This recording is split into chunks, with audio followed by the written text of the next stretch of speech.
I'm going to take you to Iceland for a second, Mike, if you don't mind. Third time's a charm. This volcano erupts again. It's a 2-mile fissure. Listen. What's going on, Mike? They won't listen. Well, when they said, "Oh yeah, slow it down, it'll be over shortly." That's not what we said on your show, right? You didn't. And so this thing has multiple chambers underneath it. Right? I'm telling you, that's the last place you want to erupt, because it really demonstrates. It's not going to stop, is it? You don't see it stopping. No, it really is about, I'd say about 7 or 8 Yellowstones stacked on top of each other. Whoa, are you serious, Mike? You know how big that is to say that. But you're saying that whole Iceland and area is really nothing but one big, huge volcanic. And you're literally looking at chambers stacked on top of each other, each the size of Yellowstone. What? Are you serious, though? Really? Yes. You're not going to find that in the data. You're not. No. But through observation and through the sheer crumbling power of this thing, people will see it. They'll see it. Because they'll say, it's when that land, if that continues to open up fastball, that's directly relatable to the Atlantic tear, right? Yeah, and we had an earthquake. That's going to be the beginning of the end. We had an earthquake today, just a little bit off the coast of Cape Canaveral here in Florida, 4.0. It's the largest earthquake in Florida in about 50 years, okay, just off the coast. And I thought of you. I thought of the Atlantic Ocean and you talking about this huge, fault line that's running through the Atlantic. And then now you're bringing up Iceland blowing up. Is this tied to this? Is it tied to that? We're going to have the Atlantic, that crack in the Atlantic grows every year, still spitting up nickel. Nickel is coming up from this thing. And Iceland, unfortunately, is all throughout the years, it has proven to be problematic at best.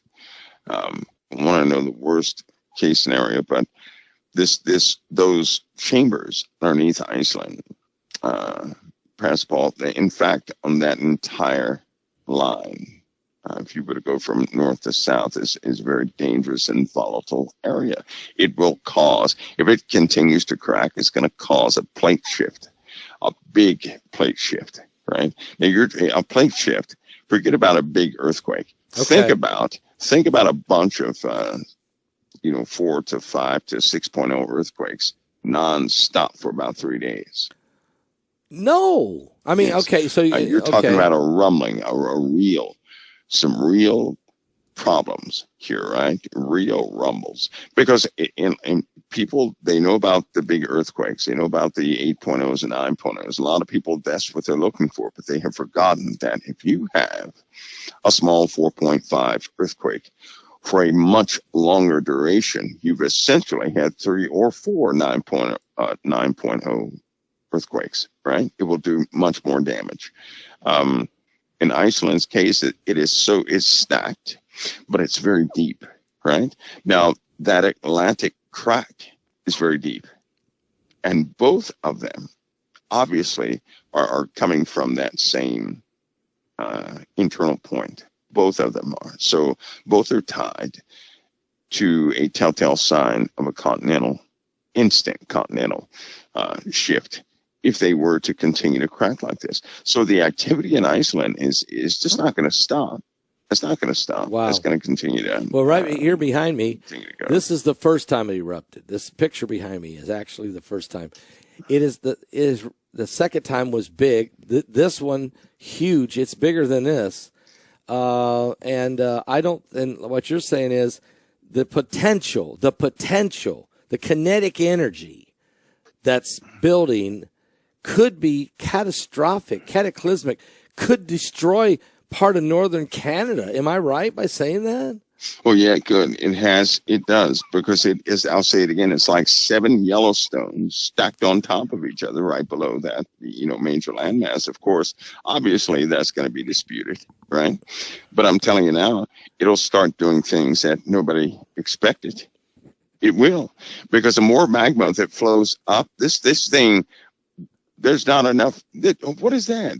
The eruptions that it's had right now does not constitute the sheer amount of magma that's found in the chambers. It's kind of like New York City. Nobody thinks of a magma chamber when you think of New York City. They've got a giant magma chamber below New York City. Now, how long before that thing surfaces? Right? That right there. And that would be, there's 20 million people over there. I mean, in that vicinity, maybe more than that. It's not going to stop the magma. Magma continues to churn and eat away at the rock. It's coming up. The pressure is building. The solar winds are feeding this earth energy every single second of every single day. And it's overcharged. All that energy, all the solar winds, everything that the earth is capturing, coming into the poles, that's heat. It's generating heat, which causes magma, right, to expand, to become hotter, to eat away at more and more rock, right? So this cycle is not going to go backwards.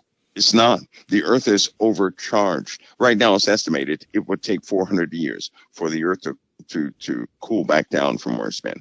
400 years of heating it would take to dissipate the energy it has collected in less than about, I believe they said 5 years. I believe the calculations are 5 years. So it is essentially taken in enough energy to last the earth 400 years of internal heating. Right? Think of that. So let's think of that. Okay, that's just off the chart. So now let's put this all in perspective. We have wars and rumors of wars right now that seem to be going off the charts, headed toward World War III. But meanwhile, we have earthquakes and volcanoes breaking records. We have asteroids. Matter of fact, tonight, we got an asteroid tonight. I didn't even bring it up. It's going to miss us by 0.6 lunar distance. In other words, about half the distance from the moon. This is happening almost every day now. We know that that Apophis is on its way, the god of chaos. We don't know how close, 18,000 miles. What if they're off? What if their calculations off a hair? I mean, it's bringing a lot of rocks with it. I think it's going to be a Revelation 8:8 prophecy. Wormwood prophecy could easily happen. So what I'm saying is, which comes first, the chicken or the egg? Does man blow himself up or really create a radiation environment with nuclear detonations? Or does the earth itself melt with fervent heat, like it says in the book of 2 Peter chapter 3, from the sun with all of its, the sun, Planet X, we've been talking about it. What's the effects of Planet X? I think we're watching it. Volcanoes, frigid temperatures, hot summers, you can't breathe, straight line winds, this atmospheric river in California. I don't know. Where do you want to start? I mean, locusts. I mean, where do you start? It's, what, the war is coming. It is coming. And look at how it was when we were children, right? Okay. How blue the skies were, how different everything was compared to right now. People just get used to it, Pascal, right? They get used to it.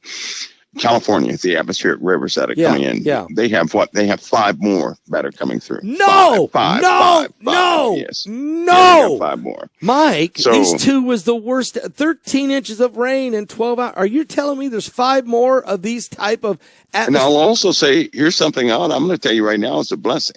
It's a blessing. They're going to look back on these days and say, I wish we would have kept every single drop. Well, that's true. They had 1 year's worth of, pretty much 1 year's worth of rain in one night, right? I know they said the accurate numbers are 3/4, but you may as well say they had a year's worth of rain in one night, right? So they have 5 more events coming that they can see.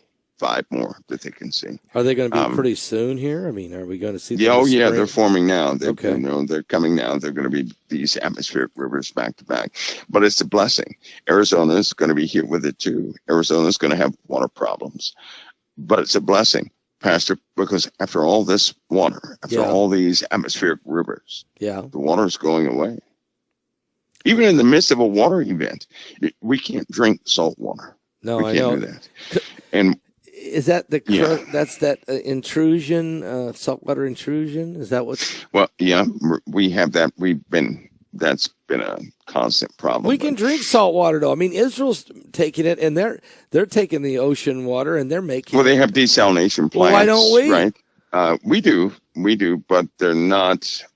Think of it this way: if salt water takes over, right? If it really takes over, it's going to cause damage to these coastal cities. Unfortunately, yeah, you're right. So a desalination plant, there's certain mechanisms you can't have, fully saturated. Plus, and also, salt water kills vegetation. Yeah, you're right. Yes, you're right. So we're going to have to face all that. It's happening. And the Mississippi River, right? This year, take a good look at it, right? Take a good look this year. That's all I can say. Take a real good look. Take pictures. Do what you got to do. Because it's going to dry up. Things are changing rapidly. Earthquake, or it's going to dry up, or We're not going to have it. And you know what? We're out of time. We're a bit too lax. We're out of time. There are people right now, literally, they cannot sleep, Pastor Paul, because they don't know what the next move should be. Well, that's true. That's true. But they're trying to stop or stave off. Are there scientists that can't sleep? They're trying to stave off. They're trying to stave off or come up with some solution. Here's the issue, though. They know that things are happening rapidly. Every time they look in one direction, it comes from behind them. Every time they go behind them, it comes from the left or to the right. So many things are starting to happen all at one time. They cannot keep track, and they certainly can't help to avoid it. The Army Corps of Engineers are overtasked with the Mississippi, with the East Coast, and now Washington State. Right? They're overtasked with that, trying to prop up the coastal waterways.